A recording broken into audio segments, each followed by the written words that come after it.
Awesome. Another FishingROV update. Battery charger. Finally got sat down and done some coding. So basically, it's all automatic now. There's probably still a few bugs in the code, but working on it.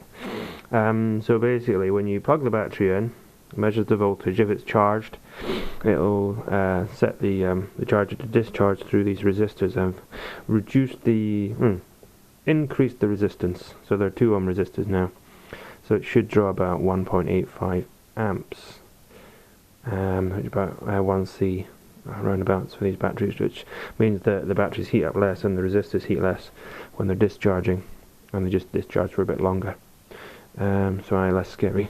And these chips, the TP4056s are definitely not the LTC 4056s. Completely different beast.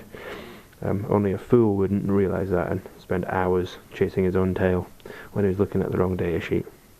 But anyway, yeah, pin 7 is connected just directly to digital pins on the Arduino to measure the pulsing of that pin there. And when it's connected with a pull-down resistor on the battery positive terminal, it flashes quite frequently, and that seems to be a fairly good way of sensing that the battery's been removed. Because without another relay to separate the charger or turn the individual chargers off, it pulls the battery positive high. You might be able to measure the ripple. There's quite a serious ripple on the positive coming out of the charger, which might work for measuring ripple. So you could potentially do away with that.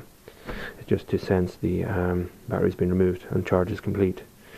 These are taking ages to time out. There's no, on the LTC 4056s, there's a timeout charger, timeout circuit.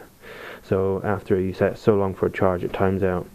But these are just based on the charge current of the battery. So when the bulk charge, constant current is finished, it goes into constant voltage until the current is 1/10 of the charge current set by the little charge resistor there.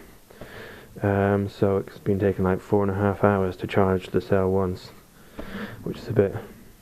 I guess you can plug them in and leave them. It's no great biggie. Or you could have it time out manually, with software in the code. Could do that. And possible upgrades, you could, if you put an analog read pin on pin 2 and just read it analog read with the Arduino, you can get a map of the charge current, because the voltage drop over the program resistor is proportional to the charge current on the battery. Ideas for future. And at the moment I'm just displaying average when it finishes its cycles.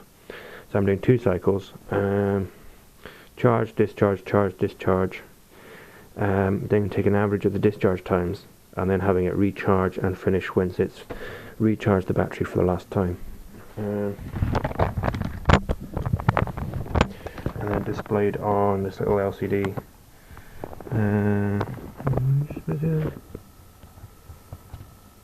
Yeah, so just cycling between showing voltage of the battery for 1 second, and then 1 second it's showing the timer, just in seconds since it was switched on, charging or discharging. And at the end I've had it calculate the milliamp hours on each of the batteries and display that. So these are coming in like 1.6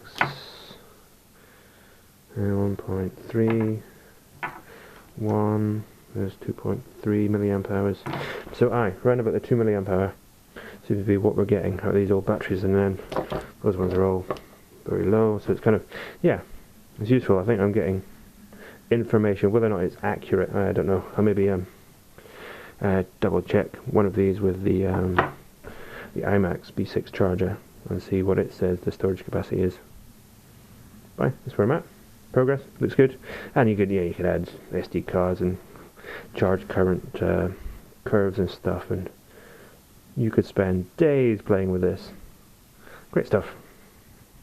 So much to learn.